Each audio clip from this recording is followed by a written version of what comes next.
Hey, what's up guys? Welcome back to my video. Tonight is Friday night guys, and we're going to be taking part 2 of my video, and we're going to be showing off the actual build and some of the stats of the build. This is part 2 of the Lone Star build. The Lone Star build, guys. Let's go ahead and get right into it, guys. Like I was saying before, these two weapons in my style of play, or in my case, are the two best weapon that you can pair up with this build. But you can also pair up any other two weapons that work back to back off each other's talents very good with this build. Or you can just run with two lightweight M4s or two LV1s. It doesn't matter. But I feel like these two weapons are the way to go. So let's go ahead and look at the chest piece. With the chest piece, of course, you can see my toughness is at 444,771.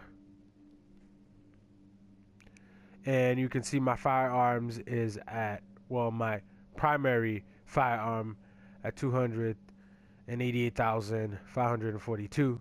And of course my forearm is at 6,000. Stamina is at 4,000. Electronics is at 3,000. This build does not rely on electronics that much. It only what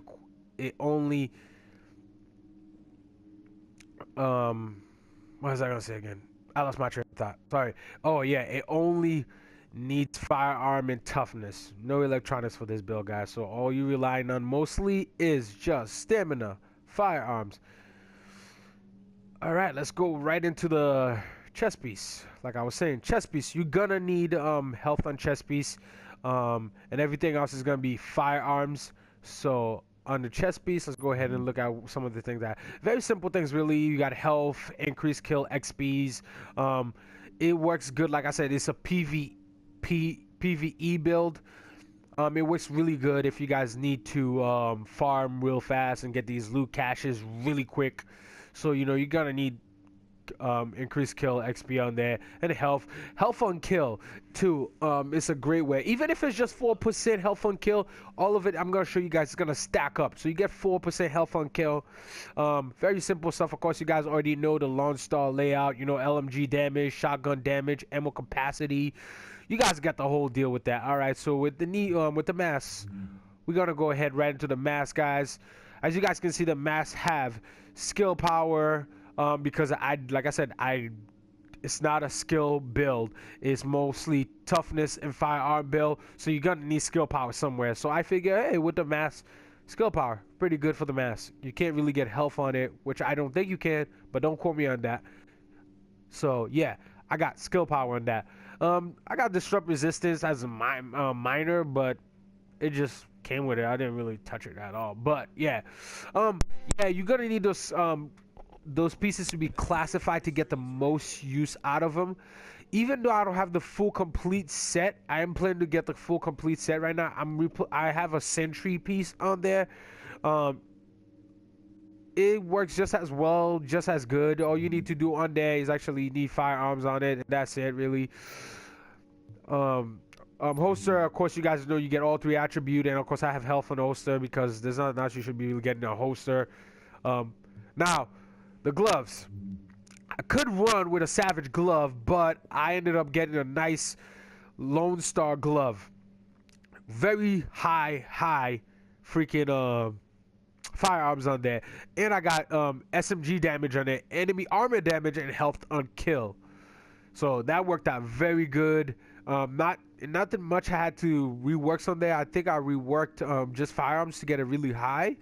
But yeah, like I said, guys, health on kill is gonna stack up. So think about it. We got 4% on the, I believe, the chest piece, and we have 4% on the gloves. So that's definitely total of 8% right there, guys. 8% of health on kill, guys. That means every time you take an enemy out, whether it's a player or whether it's an NPC, you still getting that health on kill, guys. So let's go ahead and move on to the next one. We got the backpack, of course, for best way for me to bring up my electronics.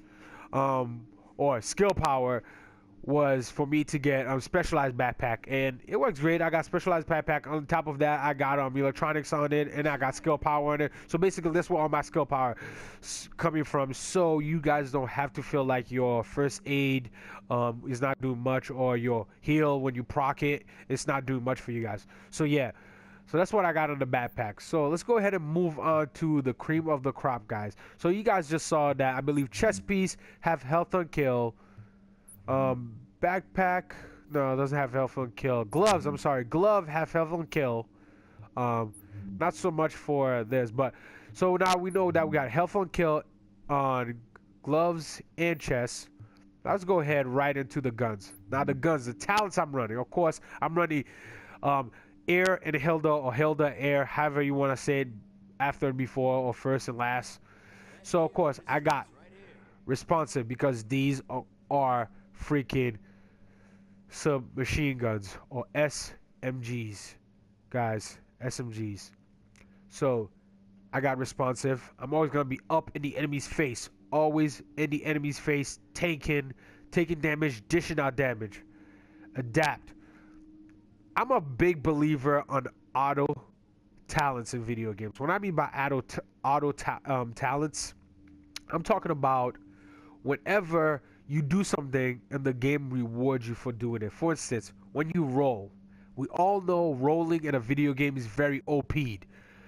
You get to dodge attack with rolling so good, because all you have to do is just click one button and then you go right into the rolling animation, and then boom, you dodge the attack. The reward is you didn't get damage, you dodge the attack, and that's automatically something that once you push the button, it happens every time. You're gonna get that same result every time. Like I said, guys, I'm a big believer in auto talents, or auto skills, or animations that help the player out. Because when you play in a video game and you're in a stressful situation, you do not have time to think about all this things going on when you have your main objective in front of you and you gotta beat it. And let me tell you guys, I've been in a situation where adapt, responsive, those things have helped me out greatly. I proc them, I got the damage buff, and just shred enemies, whether it's a player or it's an NPC. And this guy decided he was gonna walk in front of me and got me out of my animation. Great. Hey buddy, what you think this is? Come down, alright? You're too excited to be over here, alright? You're just an NPC. Back to what I was doing. So let's go ahead and back into the firearms. Or should I say the weapons? So like I was saying, guys, we got responsive, we got adapt, we got fierce. Now fierce, I know you guys are gonna be like, oh really, just really a PvP type thing, but like I said in the beginning, guys, this is a PvP. It can also work for PvE, but I would highly recommend it only for PvE. PvP, depending on how good you are on going rogue all the damn time, or handling people that go rogue all the time. So, like I was saying, so yeah, you got that. You get damage against elite and name enemies. Of course, you're shredding them when that happens. Gosh damn! Stop walking in front of me. Check it out. Back to what I was saying. You get to shred your enemies down quickly, fast, and efficient, guys. Great talent to have on there. And of course, you know, the Valkyrie talent. You know, it lets you. You know, you get the whole point. So to Hilda, we got Unforgiven. Which now, when I switch over to Hilda, I'm getting the buff from air. From air. I'm getting the buff from air, or one or the other. I have them like weirdly set up. Hold on. Yeah, I believe. Hold on. Oh, I'm sorry. Unforgiven. What is it doing? What? Okay, well, right now we're on Hilda. One of them is gonna give me my buff whenever I switch to them. All right, especially when you have critical hit damage is increased by 15%. Deadly, so I get my crits. Come on, guys. It's SMGs. You know, critical hit chance pair up with a nice critical hit damage, and this build has tons of critical hit damage, and that would be the thing I would say focus on a lot. Critical hit damage, damage, damage, damage. And then of course we got another talent. This is what I was talking about, guys. Health on kill. We got predatory. When I kill an enemy, I get 35% of health back, dude. Over 20%, guys. Imagine that being stacked up with a kill. So you're not looking at really 35. You're looking at anywhere to 40, a good 45 or more on this build. So when I get a kill, guys, especially when I'm on Hilda, and that's usually what I have forward first, I have shooting out first. If I'm taking damage, I'm dishing out damage with Unforgiven. Then I have Deadly for that critical hit damage. And then I'm just stacking the health. When I get the health on kill, I get that buff back. And as soon as I switch to air, of course I got responsive, adapt, and freaking fierceful. I get take, dude. We shred enemies, and not to mention the magazine is 70. I have a 70 mag capacity on each of them, so I lay bullets after bullets. That's having a light machine gun with you all the time with two guns that have 6 talents. It kind of remind me of the back in the days when we had to play what was it? What was the gear set where it allows you to get all 6 talents on the same gun? I forgot right now, but you guys know what gear set I'm talking about if you've been following Division. But there's a gear set on the game that allows you to have all 6 talents, which they debuffed because it was too OP. Then people were just running around the dark zone killing everybody with 6 talents and 1 gun. It was just ridiculous. But yeah, so that's it, guys, right there. Of course, I'm going to show you the character weapon damage right here, guys, if you guys want to take a look at it. Like I said, guys, critical hit damage, you need to have it pretty high. I have it at 62% right now. Usually when I pop my pulse, it goes right up to 80 to 90%, guys, so I get like a crazy ton of damage. Critical hit chance, not so much. Like I said, critical hit chance is not something you should be relying on more than damage.